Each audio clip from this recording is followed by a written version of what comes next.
안녕하십니까. 진짜 예술을 찾아서 57번째 시간.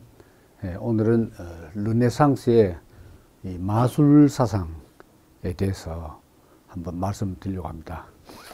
지난번 예고 드린 대로 한다면은 데카르트의 이제 기계론 철학을 해야 되는데 그렇게 넘어가려고 생각하다가 이 기계론 이 철학에 대립되는 이런 근대 과학혁명의 요소가 이 케플러 그리고 뉴턴에서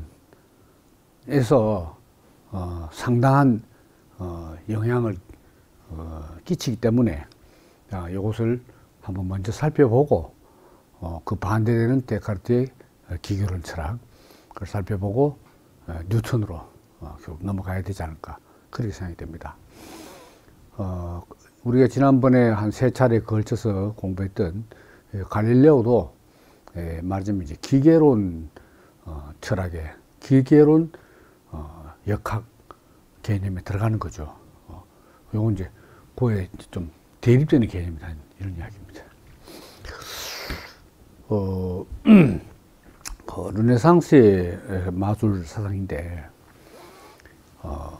이것은 뭐 좀 계략적인 이 과학 이 역사서 과학 철학의 책에서는 뭐 언급이 안 되고 넘어가기도 합니다.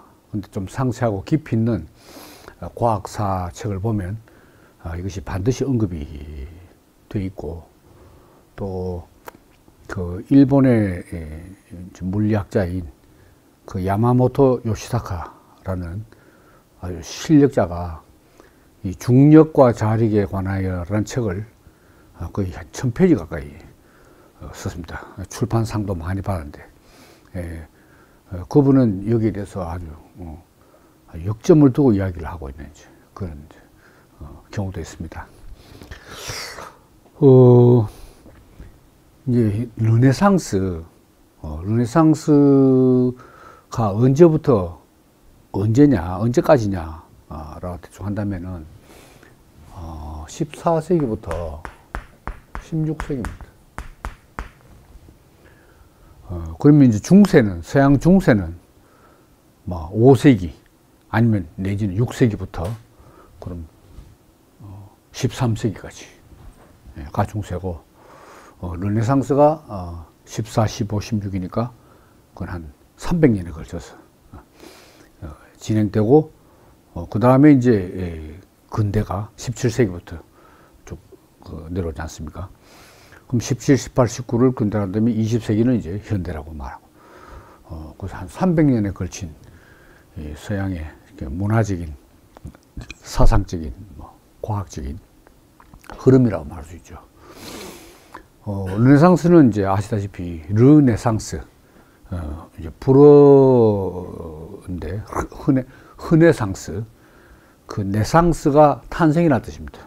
그거 르는 다시 그게 이제 재탄생 뭐 부활 이런 의미죠.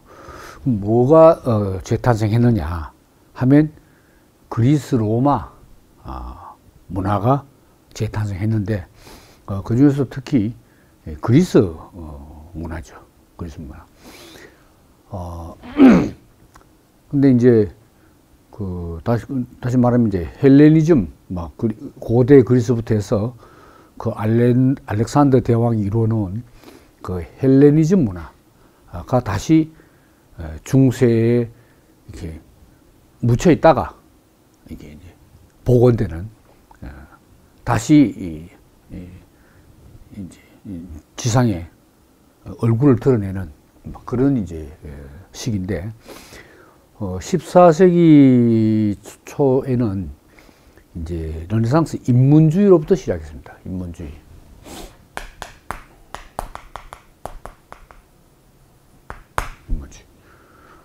그 인문주의가 물론 뭐 중기부터 후기까지 쭉 계속됩니다만은 이제 출발은 인문주의로부터 시작해요. 그러니까 뭐 이제 뭡니까? 그러면 이제 그리스 로마의 문학 작품 이것이 이제 다시 맞으면 이제 그리스 원전 같으면 이제 라틴어로 이제 로마의 라틴어, 그때 당시 이탈리아에서 났으니까 역시 이제 라틴어로 이제 번역이 되고, 또 나중에는 이제 고대 라틴어에서 이제 그때 사용하던 이탈리아어로 번역이 되고, 이렇게 이제 된 거죠.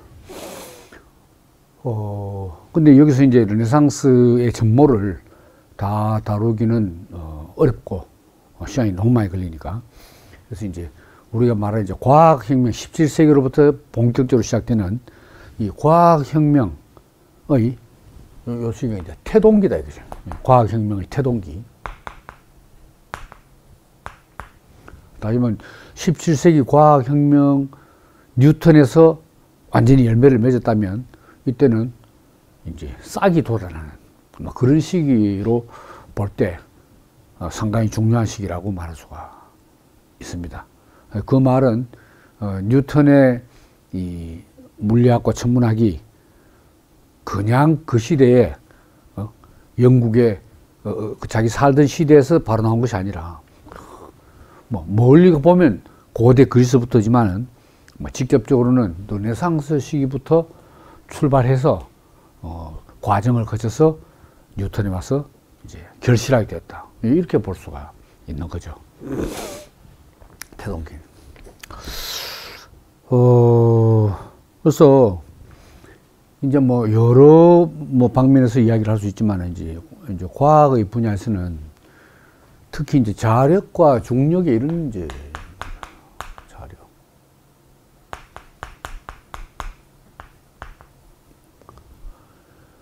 케플러의 그 타원 궤도, 행성의 타원 궤도 운동, 이것은 이제 자력 그 연구 때문에 가능했던 거고, 뉴턴의 만류인력의 법칙은 바로 이 중력 문제 때문에 나오게 된 것이죠. 이게 그러니까 쉽게 말하면 자력과 중력은 이게 이제 말하자면 힘의 작용인데 원격력입니다. 이게 원격력. 원격력이 뭐죠? 이제 자석을 띤 물체가 자석이 두 개 있는데 거리가 떨어져 있어요. 그런데 서로 간에 힘의 작용이 일어난다. 요게 기계론 철학에서는 없다 이 말입니다. 그러니까 데카르트, 유명한 근세 철학의 아버지라고 하는 데카르트는 수학자이기도 하고 해석기하학의 창시자이고 엄청난 사상가죠. 나는 생각한다 고로 존재한다는 유명한 뭡니까 자기 철학의 출발점을 그렇게 말해놓고 했는 사람인데, 이 원격력을 인정하지 않아요. 기계로는 바로바로 맞닿아서 영향을 미치고, 그러니까 기계 톱니바퀴 돌아가듯이 톱니바퀴에 떨어진 돕니까? 이거 돈도 안 돌잖아요. 예. 이게 기계적인 작용이 아닌 거다. 그러니까 이거는 다시 말하면 이제 숨겨진 힘이죠. 숨겨진 힘. 숨겨진 힘. 자연에는 숨겨진 힘이 있다. 이게 아주 중요한 거예요. 그 이유는 몰라. 근데 관찰하면 분명히 서로 간에 힘이 작용해서 결과를 일으킨다 이 말입니다. 그러니까 부정은 못하겠고, 그 원인은 모르겠고, 요게 숨겨진 힘인데, 마술한 거는 바로 이런 힘을 파악하고 그 힘을 활용하려고 하는, 학문까지는 안 되고, 기술이죠, 기술. 그 기술을 터득하려고 하는, 르네상스 시기에. 근데 이 자력은 그럼 르네상스 시기 처음 알았냐? 아닙니다. 고대 그리스 시기부터 자력이 있다는 건 다 알았어요. 근데 이게 숨겨진 힘이고 신비한 힘이다 보니까, 계속 연구가 과학적으로 이게 진전이 안 된 거죠, 이게. 이런 이제, 뭐 이제, 특히 이제 마술이 물론 뭐 요게만 해당되는 건 아닙니다만은, 이제 특히 전형적인 예가 바로 자력과 중력이다는 거죠. 그래서 고대 그리스의 서양 철학의 아버지라고 일컬어지는 그 탈레스. 탈레스가 뭐라고 말했습니까? 만물은 물로 이루어져 있다라고 말하기도 했지만은 물활론을 이야기했잖아요. 탈레스가 물활론을 이야기했어요. 물활론이 뭡니까? 물체가 스스로 움직인다, 운동한다. 분명히 물체인데 어떻게 스스로 움직이냐? 외부에 힘이 가해지지 않도록 어찌 움직이냐? 그 물체 안에 영혼이 들어있기 때문에 그렇다. 영혼. 사람 영혼하고 물론 좀 틀리죠. 사람도 어떻게 사느냐, 어떻게 활동하냐? 인간의 영혼 때문에. 물체도 마찬가지다. 이게 물활론 아닙니까? 물활론. 요게 이제, 그 서양 철학의 아버지가 처음 생각한 거죠. 그러니까 자연과학도 그렇고, 이 히랍의 자연 철학도 그렇고, 철학적 사고의 시초가 뭐였냐? 물질과 운동입니다. 물질. 야, 그럼 물질을 이루는 근본 원소는 뭐냐? 여기서 어떤 사람은 탈레스는 물이라 하고, 아낙시메네스는 공기라 하고, 헤라클레이토스는 불이라 하고, 뭐 다 달라졌잖아요. 엠페도클레스는 물불 공기역이라고 말하고. 그 물질이 무엇으로 되어 있냐? 지금 근대 물리학에서도 마찬가지예요. 양자, 전자, 뭐 중성자, 뭐, 그죠? 물질의 구조가 무엇으로 되어 있냐? 이거고. 그 다음에 그 구조로 어떤 게 운동하냐? 뭐 상대성 원리, 뭐 양자 역학 하잖아. 양자가 어떻게 운동하냐 그거예요. 양자 역학. 그게 물질과 운동이야, 물질. 그치? 그러니까 탈레스의 물활론도 영혼이 들어있다. 이게 영혼이 들어온 건 눈으로 안 보이잖아요. 좌석 안에 영혼 안 보이잖아요. 그러니까 이 숨겨진 힘이지. 그러니까 이 우주 안에는 만물에는 보이지 않는 숨겨진 힘이 깃들어 있다 하는 거. 그걸 누가 그래 만들었냐? 그거는 이제 조물주가 그렇게 만들었다 이런 이야기죠. 이제 여기까지만 이제 우선 좀 이제 해놓고요. 근데 이제 이 르네상스 전에 이 중세 때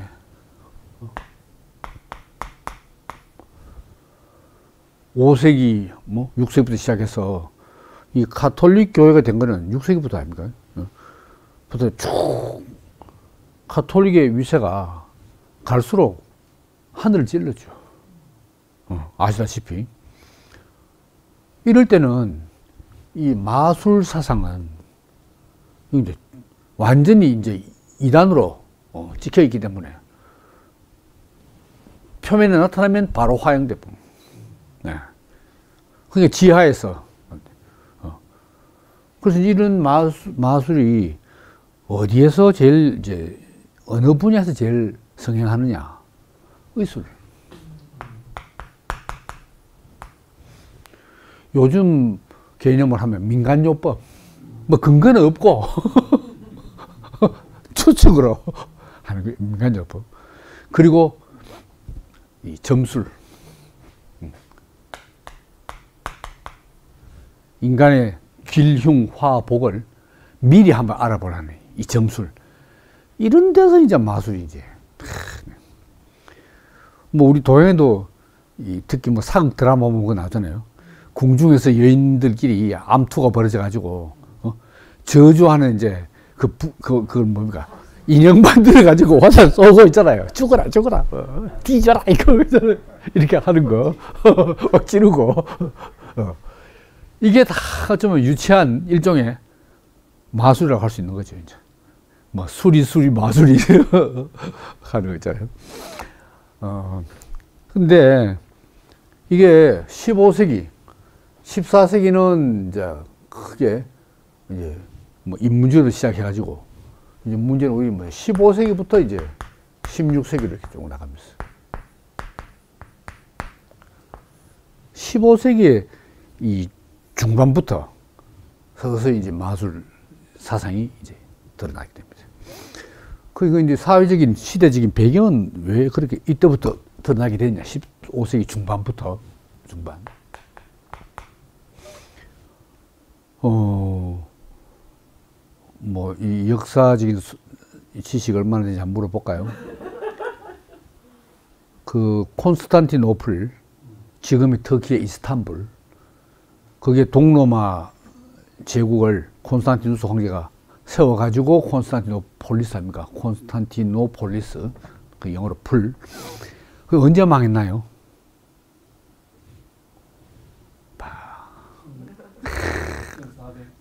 아우, 1400까지만 찼네요. 하나 더 줄까요? 5. 자, 여기 하나만 주면 돼요. 1453년. 넷플릭스 이 드라마에 오스만 제국의 부활인가? 저도 아직 끝까지 다 못 봤는데 재밌어요. 이 콘스탄티노플 이 성곽이 함락이 안 됩니다. 그 주변 이제 동로마가 좀 기울어지면서 주변에 그 이슬람 세력하고 온갖 부족들이 그걸 함락시키려고 공격을 무려 몇 번을 했느냐. 27차례 했어요. 그래도 안 몰아낸대. 마지막 27번째 넘어간 거예요. 예. 오스만 그 제국의 술탄, 라흐메니드인가 뭐 아주 연기도 잘하고 아주 멋있게 생긴데, 예. 그 술탄에 의해서 이제 무너지게 됩니다. 그러니까 무너질 당시 벌써 아마 그 사는 사람들이 감이 오잖아요. 이거 얼마 아니면 우리 무너지겠구나.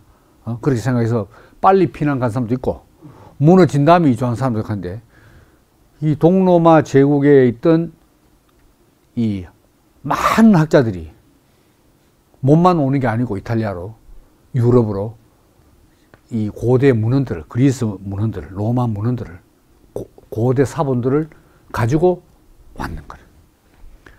그러니까 12세기, 11세기, 뭐 12세기 이럴 때 이슬람 제국에서 뭡니까? 이슬람 아랍어로 그 그리스 라틴어 그 사본들이 아랍어로 이제 번역이 됐잖아요. 그걸 보다가 이제는 그리스 원본을 바로 받아가지고 그리스 원본을 라틴어로 번역하는 이런 이제 시가 왔잖아요.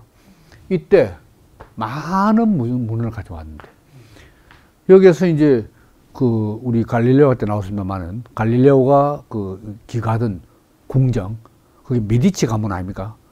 그러니까 메디치가를 일으킨 코시모 대 메디치 일대 코시모 그 당시에 이 유력한 부호들은 뭐 책뿐만 아니고 진귀한 골동품이나 뭐 진귀하면 성유물이나 뭐 무조건 거액을 주고 마치 그 삼성의 이병철 회장이 뭐 중앙박물보다 더 좋은 국보를 많이 수집했듯이 그때도 막 코시모가 수집을 했어요. 이 사람이 이제 뭘 수집했냐 하니까 헤르메스 문석 하는 거예요.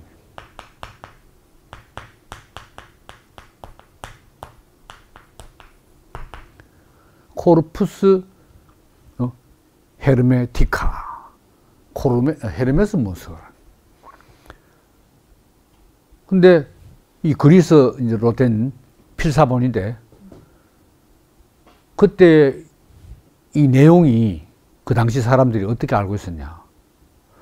이 헤르메스, 이 저자가 원래는 헤르메스 트리스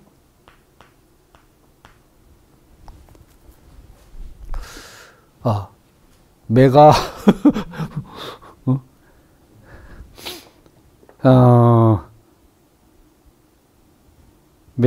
헤르메스 하여튼 트리스 뭐시기 좀 이따 갈게요. 이걸 다 못 외웠네요. 이 사람이 이집트에서 썼는데 원래 이집트의 이제 뭡니까? 이집트 사제다 이제. 이집트 사제. 이 사람이 언제 사람이냐? 기원전 한 1300년 이전에 모세 시대하고 같은 그때 인물이다. 헤르메스, 헤르메티카를 썼다. 그러니까 플라톤이 기원전 4세기 사람 아닙니까? 플라톤보다 훨씬 앞서서 벌써 여기에 플라톤 사상이 많이 나오거든. 그리고 기독교가 탄생할 거다 예언까지 해놨는 거라. 이 책에서 헤르메티카. 그러니까 야, 뭐 거액을 주고 샀겠죠. 그래서 이 코시모 데 메디치가 그 당시에 그 피렌체 신플라톤주의 최고 대가 피치노라는 사람이었어요.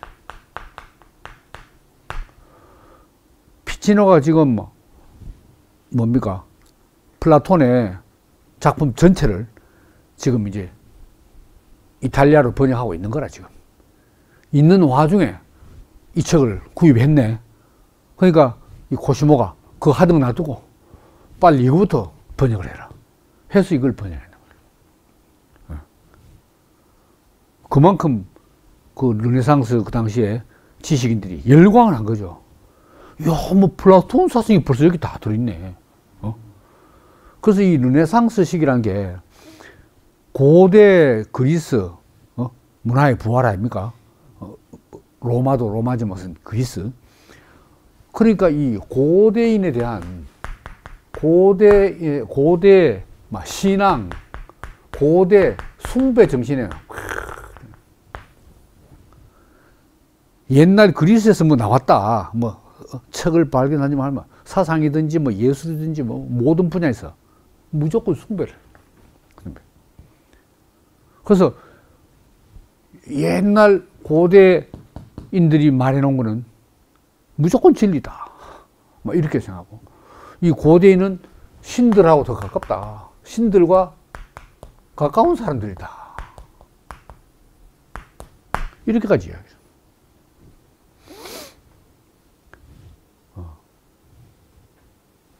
그래서 이 헤르메스 사상이 뭐 어떤 사상이 좀 종합됐냐 하면 신플라톤주의.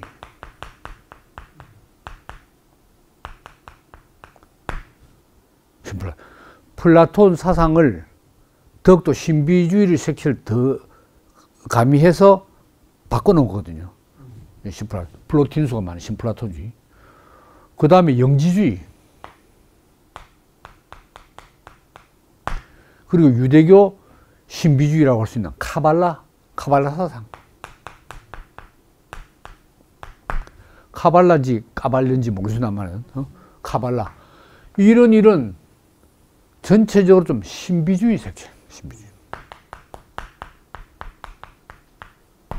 가 이 헤르메스 사상에 대해 말입니다. 헤르메스 모선하는 헤르메티카에 나오는 헤르메스 사상입니다. 이 헤르메스라는 거는 뭡니까? 에르메스, 지금 명품 브랜드입니다만은 그 신들의 전령입니다. 신들의 사정을 인간에게, 인간 사정을 신에게 보고 왔다 갔다 하는 전령이 헤르메스인 거예요. 네, 거기서 나오는 거죠. 그래서 이제 헤르메스 열풍이 굉장히 오래 갔어요. 근데 이 열풍이 그때 그 당시 요즘 말하면 베스트셀러가 된 거지. 이제. 그 인쇄술로 말하면서 인쇄 서적이 막 나오게 된 거예요. 베스트셀러. 근데 이게 이 열풍이 이제 언제 갑자기 사그러지게 됐냐 하면 17세기에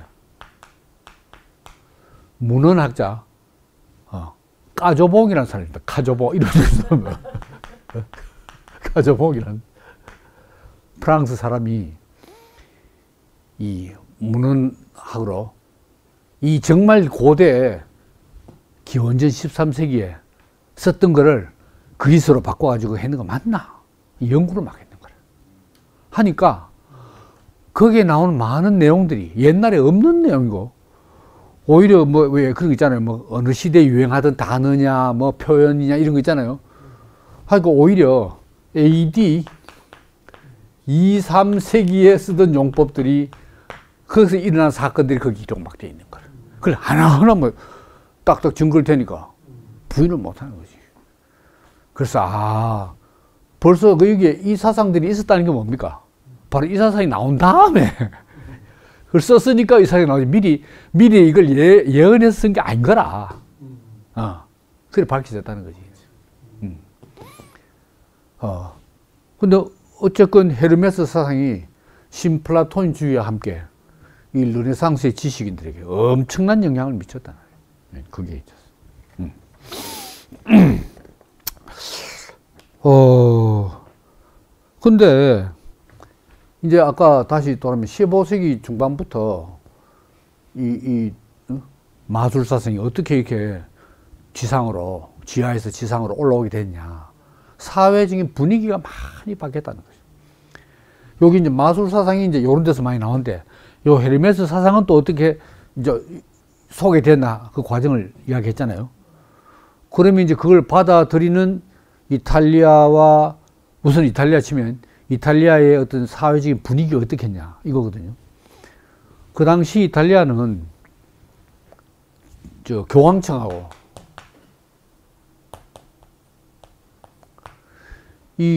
이탈리아는 전체 통일 국가가 아니었기 때문에 군소 국가들이 많았어요. 이탈리아에. 군소 국가들.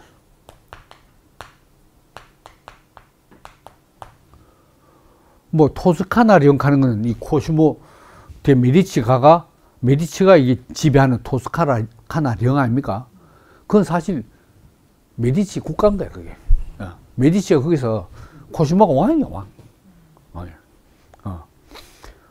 그러니까 이제 교황은 어떻게 하든지 이탈리아 전체를 장악하려고 하고, 이 군소 국가의 영주들은 그것을 이제 안 밀리려고, 왜 세금을 내야 되고 또 토지 분쟁이 있잖아요. 네 땅이나 내 땅이나 교황 땅이냐 뭐 이런 토지 분쟁 해서 잦은 마찰이 많은 거라. 지금 뭐 고려 거란 전쟁 보면 고려 호족들하고 지금 고려 왕하고 심각하게 지금 대립이 돼 있잖아요. 호족들은 자기 이권 안 뺏기려고 하고 왕은 전부 이제 통일 국가를 만들기 위해서 다 이제 권력을 뺏어야 되고 말이에요. 거기서 지금 강감찬이 이제 역할이 어떻게 됐냐 뭐 이런 이야기 이런 대립이 있었어. 그리고 또 한편으로 교황청의 부패, 타락,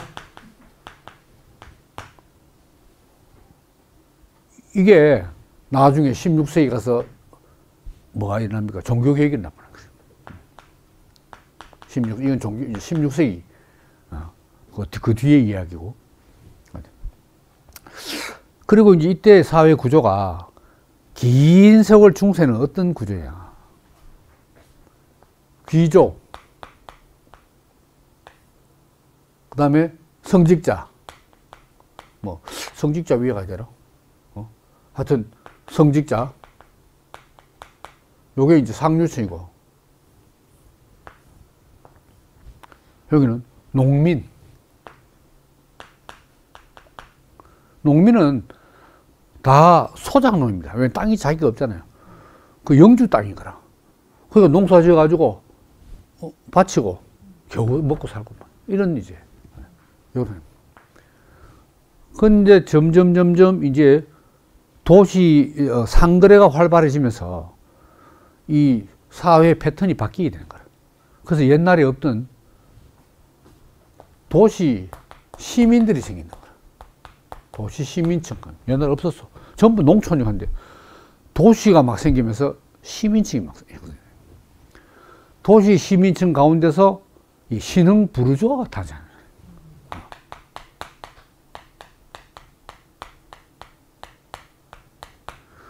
신흥 부르주아의 대표적인 인물이 코시모, 메디치가의 코시모 아닙니까?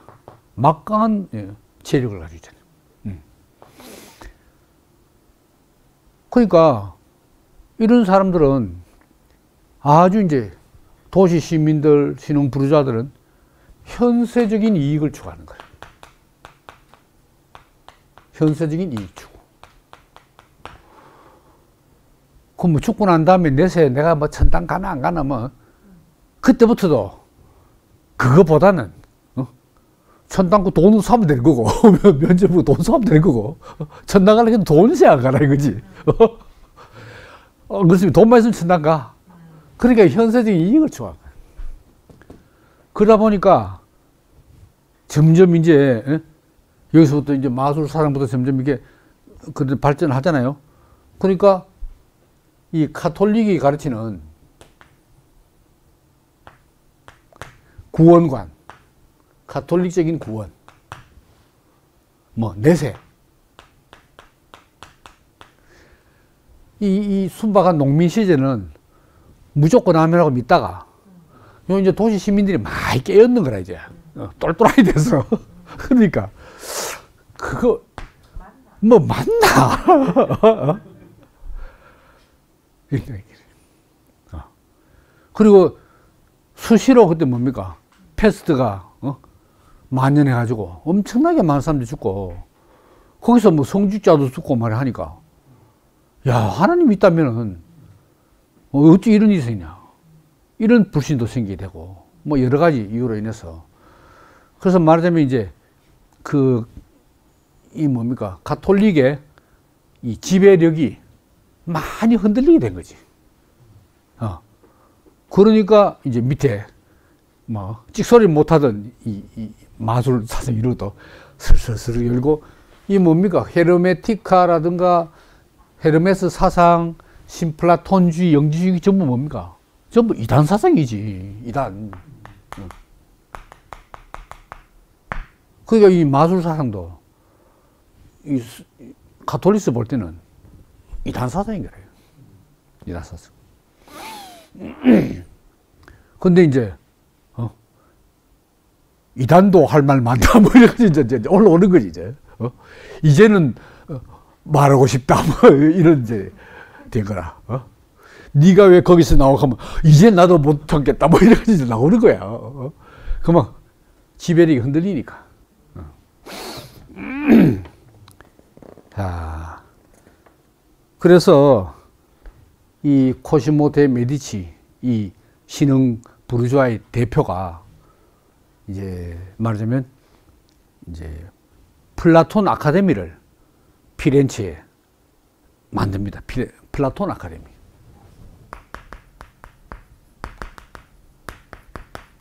플라톤 아카데미를 하지만은 실제 내용은 신플라톤주의, 신비주의적인 이제 신플라톤주의를 연구하는 거죠. 여기에 뭐 헤르메스 사상가와 다 연구를 하는 겁니다. 여기 대표적인 이제 사상가가 아까 언급됐는 피치노 그리고 피코 이런 사람들이 대표적입니다. 이런 사람들이 이제 마술 사상을 이제 이야기하고 이제 하는 거죠.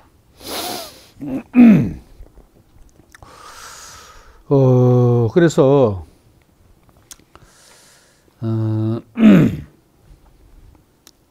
그래 트리스 몇 가지 맞았네. 메기스투스. 그러니까 이제 메기스투스는 위대한 사람이 뜻입니다. 트리스는 3중으로 메기스투스 위대한 사람. 그 3중이 뭐냐? 이 사람은 뭐 제사장이기도 하고 뭐 왕이기도 하고 철학자이기도 하다. 뭐 이런 이제 의미에서 3중이죠. 뭐 실제 있었는지 모르지만 이제 전설적인 인물이죠. 모세 시대라고 했으니까. 그래서 이제 고대 신앙, 뭐 고대 문헌들은 무조건 다 맞다. 오히려 이제 고대는 뭐냐, 이런 신비주의에 하면은 이제 신이, 조물주가 그 고대인의 특별히 선택된 사람에게 만물의 비밀을, 너는 이 피조물관에서 어떤 위치고 만물에 대해서는, 자연에 대해서는 너가 다스려야 될 건데, 생존하고 번성해야 될 건데 비밀을 알아야 될 거 아이가. 그 비밀을 내가 네한테만 알려준다 아이가. 탁 알려줬다 이게. 전술을 해서 소수의 선택된 사람에게 성경적으로 말하면 계시를 한 거죠. 근데 이게 뭐 전달하고 내려가고 세월이 지나가면서 왜곡도 되고 망각도 되고 하다가 이 15세기쯤 오니까 점점 더 흐리멍텅하게 됐다. 그러니까 고대 문헌을 우리가 다시 살펴보고 요걸 다시 찾아내야 된다 하는 의미에서도 르네상스인 거예요. 고대인들이 우리에게 전달하려고 했던 내용, 그것을 다시 밝혀내자, 그거죠. 그래서 이렇게 내려왔는데 언제 이게 바뀌게 되냐 하면, 옛날 사람이 말했다고 다 맞는 건 아니다 하는 의심이 가기 시작했는 거예요.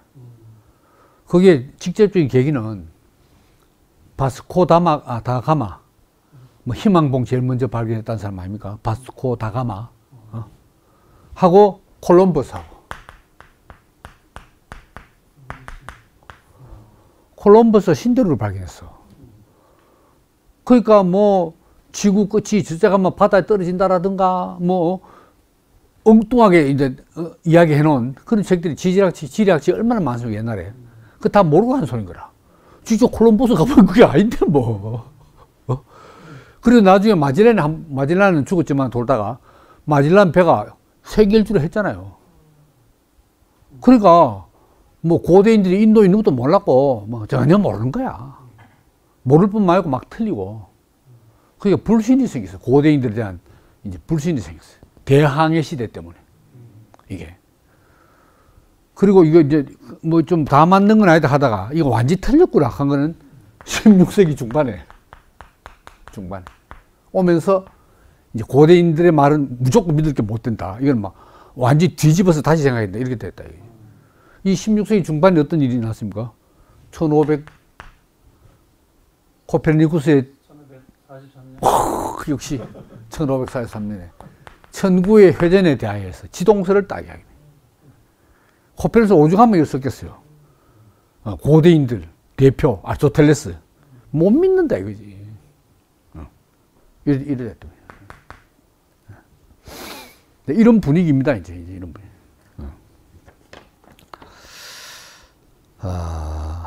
그래서 그러면 이제 그 헤르메스 트리스메기스투스라는 사람이 썼다고 뭐 알려진 이 헤르메스주의 중심 사상이 뭐냐?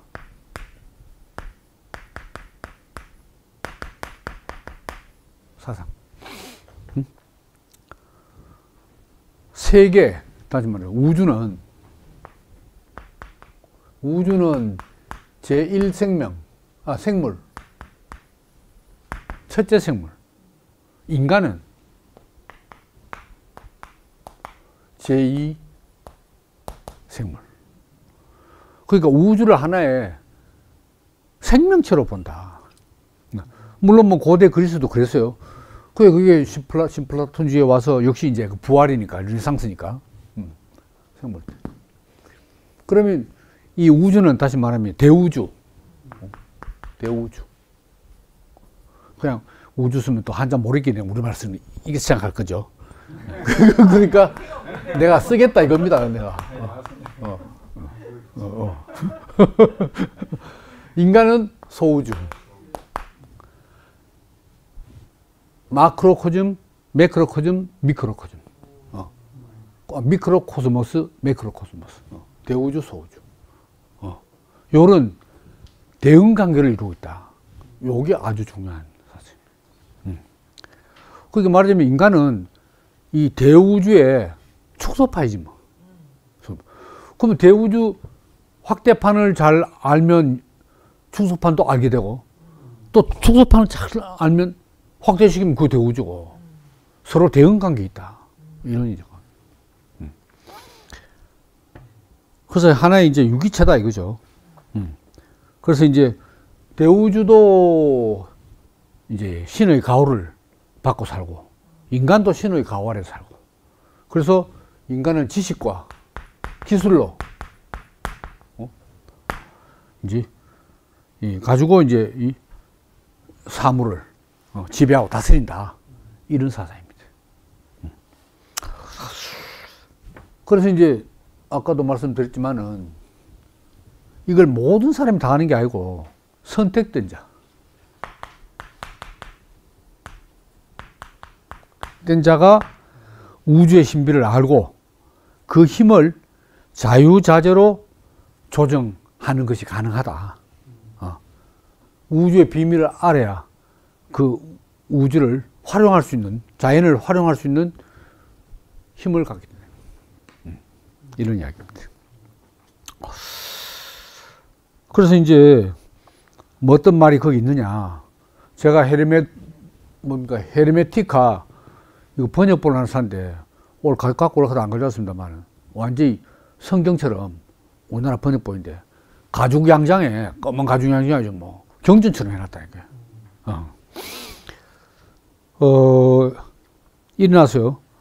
인간은 신적인 생물로서 지상의 다른 생물과는 비교할 바가 아니고 하늘에 사는 신들이라 불리는 자들과만 비교되어야 한다. 이때 신들은 뭐 성경으로 말하면 천사와 같겠죠. 천사하고 비교된다.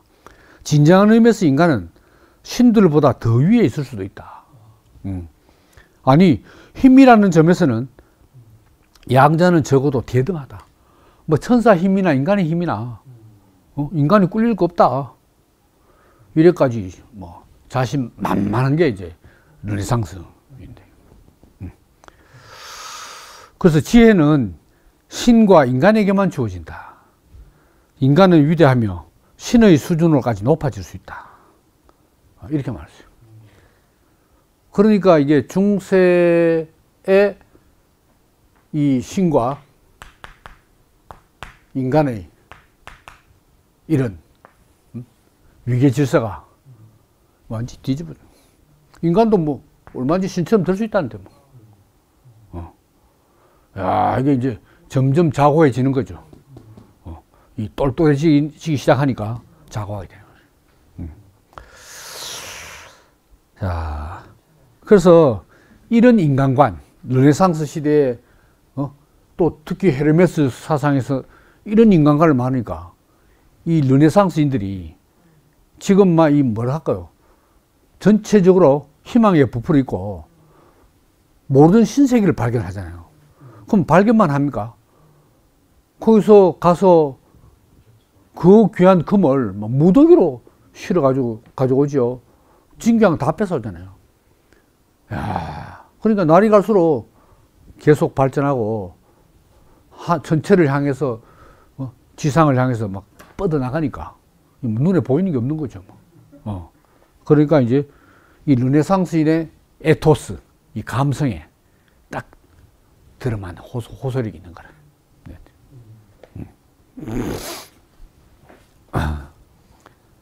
그래서 이 처음에 르네상스 인문주의부터 시작했다 그랬잖아요. 인문주의의 르네상스 인문주의의 최대 공적이 뭐냐? 인간의 발견이다 합니다. 제가 하는 게 아니고 역사학자들이 인간의 발견. 인간은 이제 제대로 발견한다. 아까 인간을 발견한 게 인간이 신과 같이 될 수 있다는 그걸 발견한 거예요. 거의 중세 때는 신한테 인간이 많이 눌렸지. 뭐 날 때부터 원죄로 태어나가지고 있잖아요. 뭐 빌기 바빠. 배가가지고 포도주 조금 하고 빵가루 먹으면서 주님의 살과 피를 내가 공급받아야 되고, 그리고 사제 그룹에 꼼짝도 못하지. 저주 내리고 뭐 해보면 지옥 갈 건데, 그 지옥 안 가기 위해서 지옥 안 가겠어. 그러다가 이제 뭐 내세가 있나? 그래서 이제 이게 하다가 에이 차라리 뭐 우리가 신처럼 돼보자 이렇게 된 겁니다 이제 말하자면. 그래서 이제 이 피코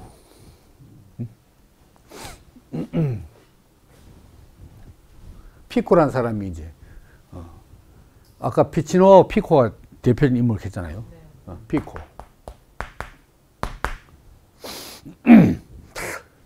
비코라고 이렇게 쓰는데 여기는 피코라고 보통 있네. 피코. 이 사람이 현대 실존주의 철학자 비슷하게 뭐 말했냐면 인간의 운명의 대장장이는 자기 자신이다. 그걸 실존주의 철학자 사르트르 버전으로 하면 실존은 본질에 앞선다 그러죠. 실존하기 내 개인입니다. 쉽게 말하면. 내 개인이 내 운명을 내가 만들어가지. 본질이 하면 그게 안 되잖아요. 운명은 만드는 게 이미 정해져 있어. 우리가 개의 운명을 보면 뭐 지가 뭔 짓을 하든 인간으로 착각하든 하든 간에 우리가 보면 개는 개라. 개의 운명은 딱 정해져 있잖아요. 근데 인간만은 그렇지 않다 이거지. 내 운명을 내가 만들어가는 거지. 내가 살아있기 전에 누가 내 운명을 미리 정해놨단 말이고. 그 도저히 나 용납 못한다. 이게 실존주의 아닙니까? 벌써 르네상스 시대에 비코가 이렇게 말했다니까. 15세기에. 운명의 대장장이는 너 자신이다. 이 실존은 본질에 앞선다. 이 말과 함께 이 두 명언이 20세 저의 이 피 끓는 젊음에 영혼을 흔들고 두 주먹을 불끈 쥐겠다는 겁니다.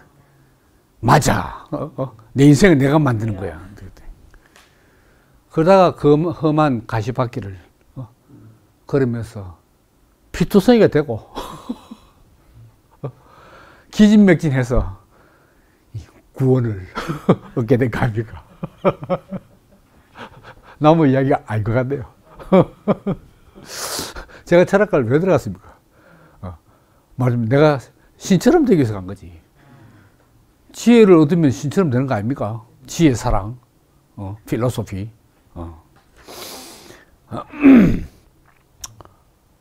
그래서 이제 피코가 뭐라 했냐. 인간의 존엄에 대해서 썼어요. 인간의 존엄. 존엄에 대하여.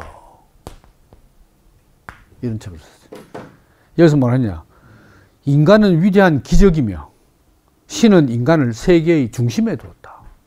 인간 자체가 기적이다. 신은 인간으로 하여금 자신의 자유의지에 따라 자신의 본성을 결정해야 하는 존재로 만들었다. 그건 말했죠. 자기 운명을 자기가 결정해야 돼.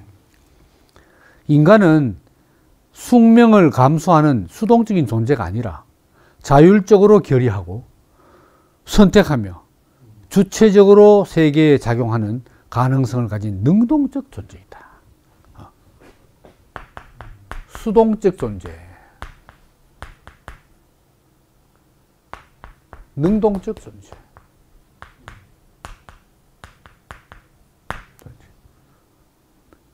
요거 아니다. 능동. 이러냐.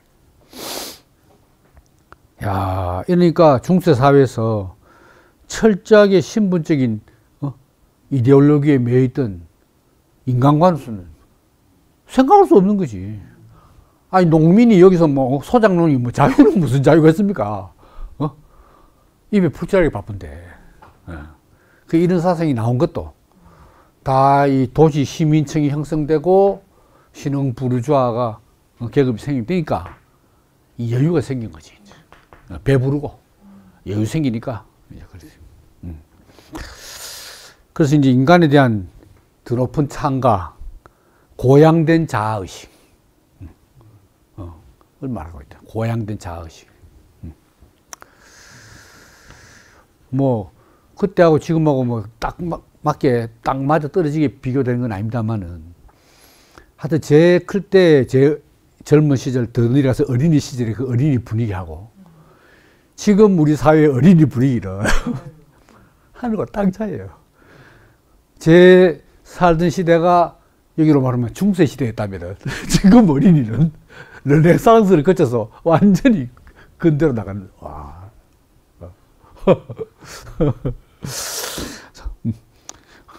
오히려 그런 면에서는 좀 과거가 좀 그립기도 하네요. 그 다음에 이제 피치노. 피치노는, 마찬가지로 이제 인간은 소우주고, 이제 우주는 대우주다. 그래서 이제 소우주로서 인간은 대우주의 모든 요소에 대응하는 것을 자기 내부에 가지고 있다. 아까 제가 말씀드렸죠. 그리고 모든 것을 인식하고 지배하는 것이 가능하다. 인간은 욕망함으로써 모든 것을 인식하고 그 위에 군림할 수 있으며 자연의 주인으로서 지배자가 될 수 있다. 자연의 주인. 지배자.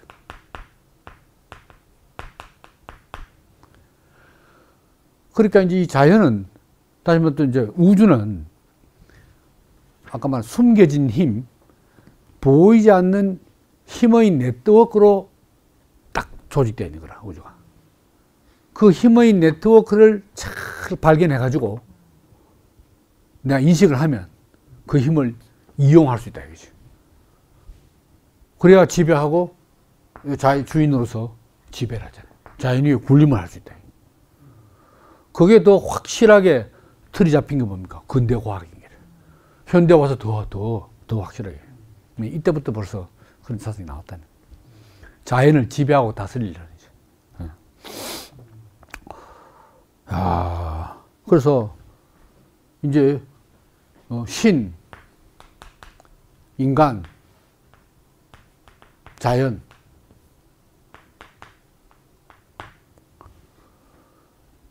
요 삼자의 관계에서 중세는 어떻습니까? 철저하게 위계질서 딱 잡잖아요.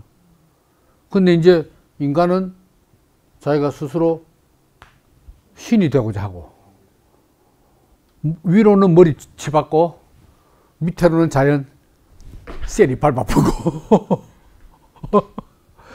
신은 인간을 중심에 뒀다는 건 아까 말했잖아요. 인간 중심에 뒀다. 세계 중심에 뒀다. 중심에 뒀는데, 왜 뒀냐? 위로 쳐받고, 아래로 밟아 뭉개고. 이런 이제. 원래 인간 사회에서도 나쁜 놈들이 원래 그래요.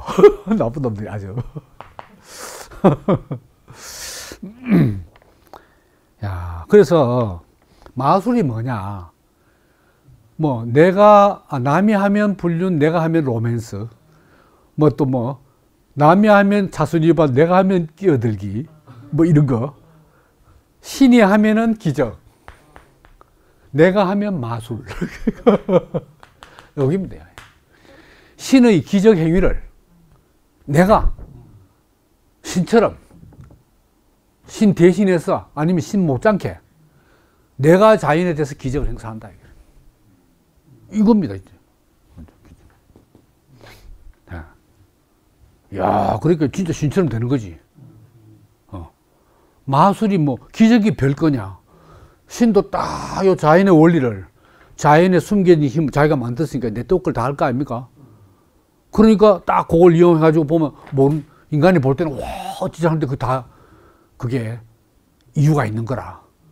그 노하우를 딱 이제 그 인간이 캐치하는 거지. 아, 여러 가지 기적이 이렇구나.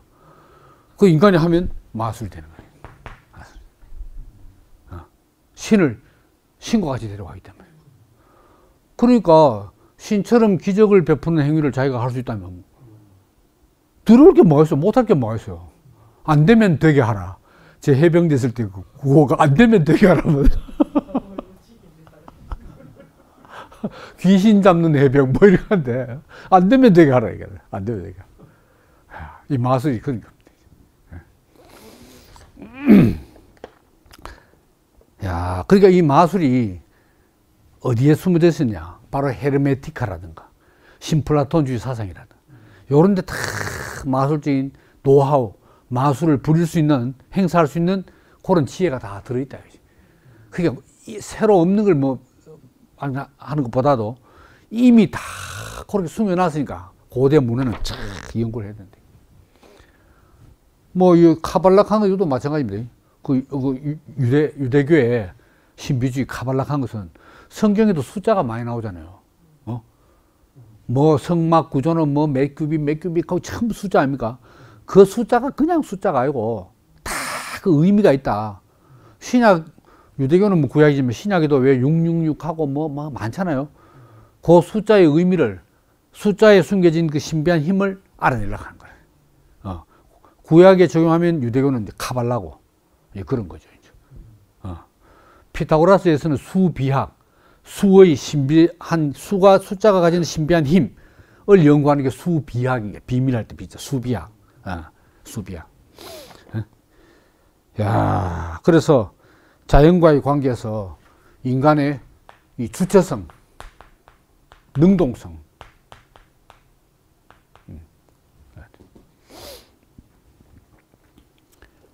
야, 근데 이제 뭡니까? 피코는 이제 점성술은 별로 안 좋아했어요. 점성술은 천체가 이 지상의 사물과 인간에게 영향을 미친다 그거 아닙니까? 그렇게 영향을 미쳐버리면은 인간의 자유의지는 뭐가 되노? 해서 점성술은 별로 인정 안 해요.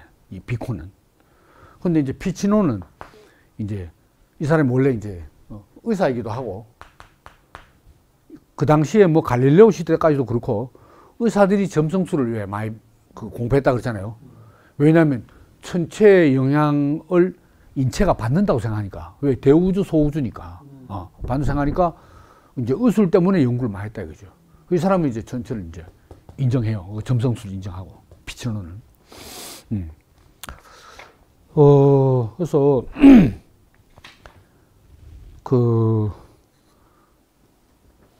이제 피치노는 뭐라 하면은 세계가, 이 우주가, 이건 이제 플라톤에서 나오는데, 이제 카즈믹 바디, 우주 신체가 있고, 우주 영혼이 있는 거야. 우주 신체는 우주를 구성하는 물체고, 그걸 운동하는 힘은 역시 탈레스의 물알론 비슷하게 운동의 원인은 플라톤은 영혼으로 보고 있는 영혼. 우주 신체. 그럼 이제 소우주인 사람은 뭡니까? 사람은 마찬가지로 사람은 바디가 있고 소울이 있는 거예요. 그 이제 운동 힘이야, 영혼이. 이 우주 크한 전체를 움직이는 힘이 우주 영혼이라. 영혼의 힘. 영혼 힘이란 말입니다. 그러면 이 전체의 힘이 어떻게 사물과 인간에게 작용을 미치노? 어떻게 작용하노? 그 매개체가 전기라고 말, 전기. 라틴어로 스피리투스. 스피리트지, 스피리트. 전기를 통해서 그 힘이 인간에게도 미치고 사물에도 미친다. 이런 이야기입니다. 그럼 또 그 받은 이 소울도 이제 바디를 돌리는 힘이 있잖아요. 그러면 이제 인간의 영혼은 인간 자기 몸에 여기도 역시 안에서 스피리투스가, 전기가 전기를 통해서 힘이 전달된다 말입니다. 네. 그럼 뭐 좀 딱 떨어지는 비유는 대비는 아니지 몰라도 성령하고도 비슷해요. 하나님하고 인간 사이에 뭘 통해서 하나님의 힘이 전달되냐? 성령을 통해서. 성령의 역사하는. 성령도 스피리트 아닙니까? 뭐 딱 맞아뜬다고 할지 모르지만 하여튼 그런 대비가 되잖아요. 그리고 이 동양의학에서 보면 인간을 이제 뭐라 합니까? 또 제일 가에 육이라. 살하고 뼈하고 뭐 육이고. 그 다음에 뭡니까? 혈입니다. 피. 그 다음에 뭔지 압니까? 정입니다. 정. 그 다음에 뭐냐면 신인 거라. 그 합쳐가 정신이라고 하지. 육혈 정신. 그럼 이 신이 혈액에, 육액에, 혈육에 영향을 미치려면 정을 통해서 나야죠. 뭐 이거하고도 또 비슷하게 맞아요. 야, 그래서 이제 어쨌든 이제 이 숨겨진 이게 중요한 단어입니다. 우주에는 딱 숨겨진 감추어진 힘이 있다. 힘을 이제 어떻게 파악하고 활용하느냐 이제 이게 마술이거든. 이게. 그래서 이제 고대 중세에서 그 감춰진 힘이 자석에도 있지만 또 어디 있느냐. 자석도 있지만 또 보석에 있다고 생각했어요. 보석. 보석. 다이아몬드, 에메랄드 뭐 이런 여러 가지 보석이 보석 안에 영성이 하나 있고 그리고 마력이 있는 거라 알 수 없는 그 숨은 힘이 있는 거야. 주로 이 보석은 무슨 보석은 어떤 백이죠. 저 뭐 동남아 여행 가면요. 그 뭡니까 쇼핑 그 끌리가 가면은 보석 가게 잘 가거든.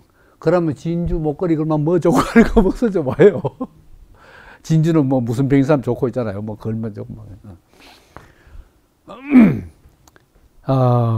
근데 이제 피치노는 여기 돼서 이거는 이제 보석 자체가 그 힘을 가지고 있다고 이제 고대 중세에서 하는 거고 피치노는 보석 자체가 가지고 있는 게 아니고 하늘의 힘이 전체 힘이 이 보석에게 들어와서 이제 내려오는 거지. 보석에게 영향. 그러면 이 보석이 또 사람에게 영향을 준대. 그 모든 감추는 힘은 천체에서 이제 나온다는 거예요. 하늘에서. 야, 그래서 이제 거의 이제 다 돼갑니다만은 우주는 거대한 힘의 보이지 않는 힘의 네트워크다. 힘으로 다 짜여져 있다. 연결망으로 되어 있다. 그러면 이제 마술은 뭐냐? 마술. 아까도 말씀드렸지만은 자연 사물의 내부에 숨겨져 있는 그 힘을 파악해서 힘의 네트워크를 조작하는 기술. 야, 근데 이제 이제 그 중세도 이제 르네상스 전기 후기로 나누면은 초기로 갈수록 어떤 이 마술적인, 마술이란데, 그 종교적이고 사변적인 이런 경향이 많아. 그리고 이제 문헌에 의존하고, 문헌 마술이라고 합니다. 문헌 마술. 그 어떤 고대 저자의 권위에 의거해서 이렇게 돼 있다. 뭐 이런 이제. 근데 이제 점점 전기를 해서 그렇다면 후기로 올수록 어떻게 되느냐.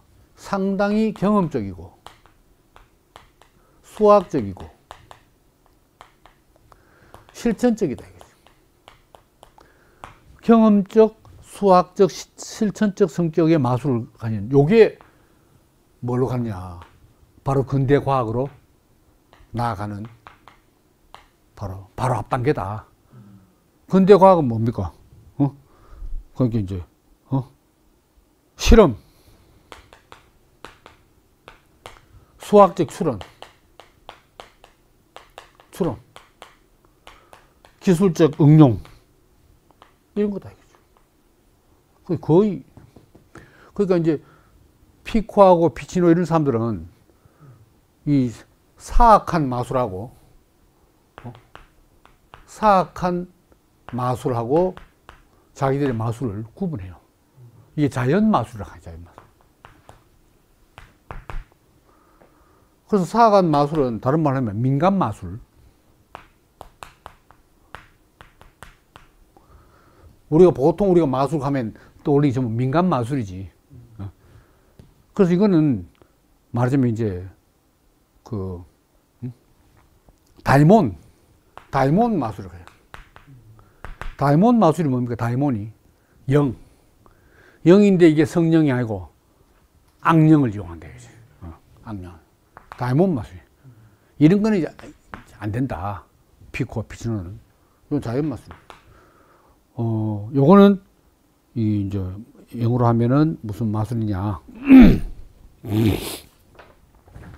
요거는 민간 마술이니까, 포퓰러, 매직.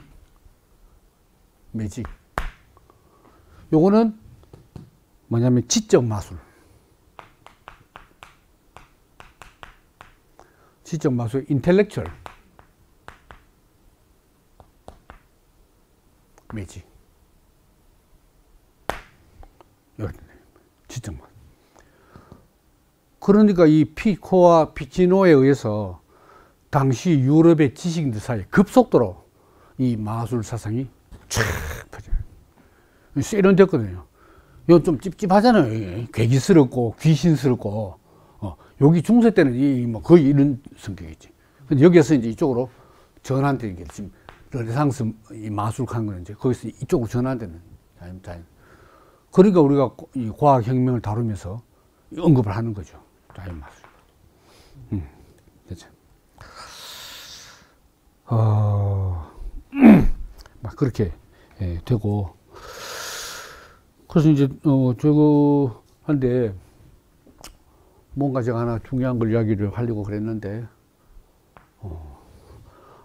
매직이란 말이 어디서 나왔냐. 매직이, 원래 페르시아의 조로아스트교, 옛날 그 페르시아 조로아스트 교회의 사제를 뭐라고 불렀냐면 마구스라고 불렀습니다.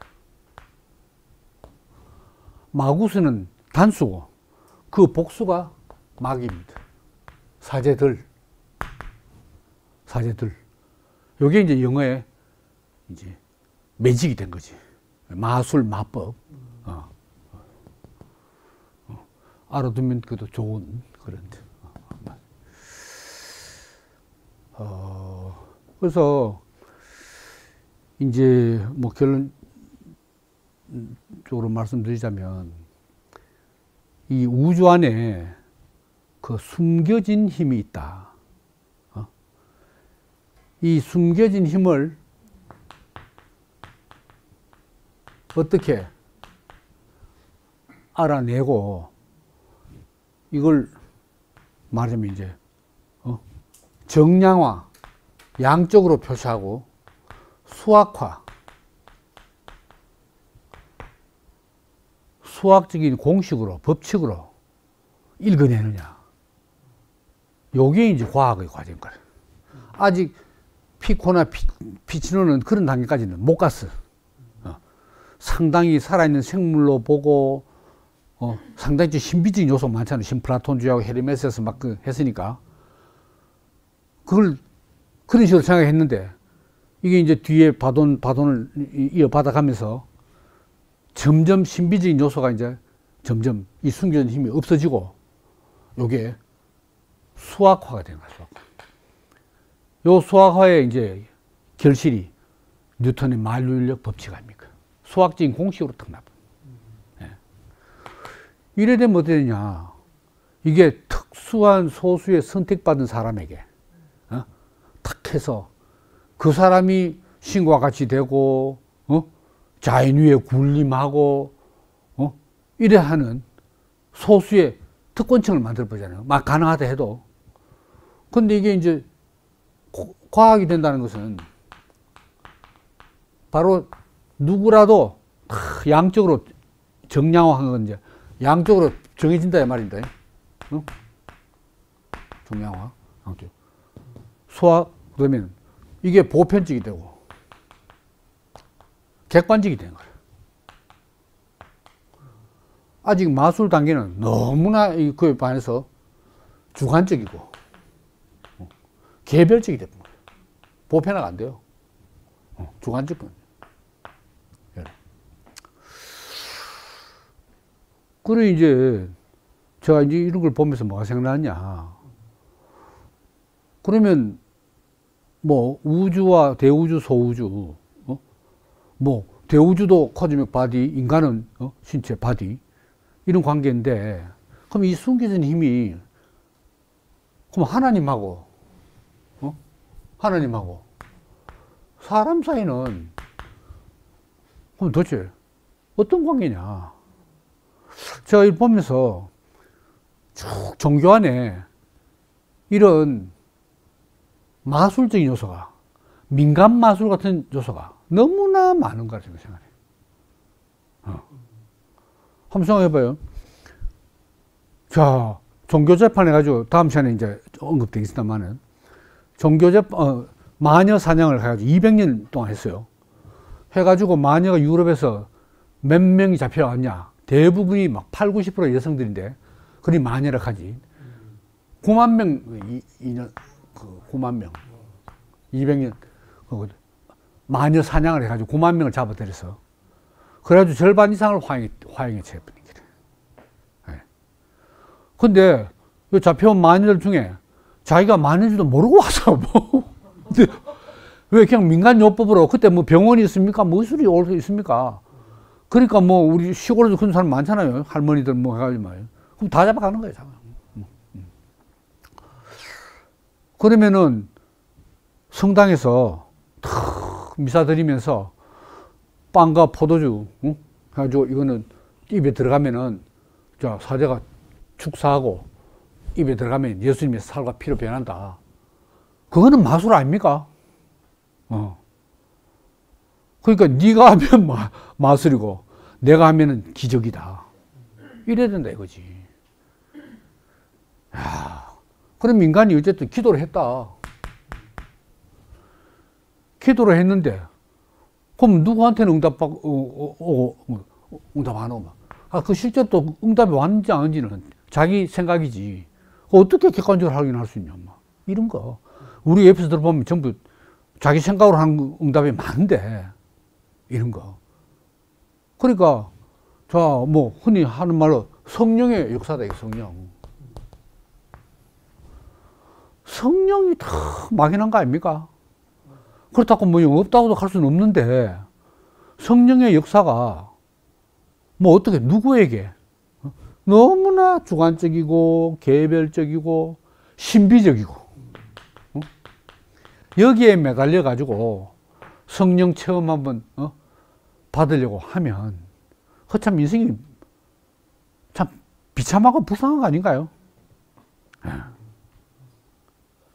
야, 그러니까 이 마술력에는 아직 관찰이라는 게 아직 본격적으로 대두가 안 되는 거야. 본격 관찰. 그러니까 이 과학화 된다는 말은 숨겨진 힘이 점점 이 정량화되고 소화가 된다는 말은 보편화되고 객관화된단 말이거든. 숨겨진 힘이. 그 복음도 마찬가지 아니에요, 그럼. 복음하는 게 뭡니까? 이 하늘하고 전체 하늘하고 틀리지만은 이 하늘의 사정이 인간에게 인식된다는 거지. 안 그렇습니까? 하나님 뜻이 딱 내한테서 전달돼가 그럼 내려오잖아요, 그게. 그것도 분명히 하나님과 사람의 관계고 숨겨진 힘인데 그게 어떻게 내려오느냐. 요런 거를 보편적이고 객관적으로 밝히는 것이 진짜 진정한 복음 전파가 아닌가. 이렇게 생각이 되거든요. 과학의 영역, 이 만물과 인간의 관계에서만 그런 게 아니고 이게 계속 생각나는 거라. 그 제가 볼 때는 구약은 말할 것도 없고 신약에서도 그 시대적인 어떤 제약 때문에 그렇겠지만은 너무나 이 민간 마술적인 요소가 제 눈에 너무 많이 보여요. 많이 보여. 네. 그 21세기에 또다시 고대인의 말하는 거는 무조건 맞다 해가지고 또 이 마술스러운 신앙생활로 돌아가면은 그건 정말 인간의 존엄성을 스스로 반납하는 거 아닌가 이런 생각이 드는 거죠. 이제 좀 말되네. 그럼 다음 시간에 한 번 더 르네상스의 마술 사상 두 번째를 한번 이야기해 보겠습니다. 경청해 주셔서 감사합니다. 있습니다.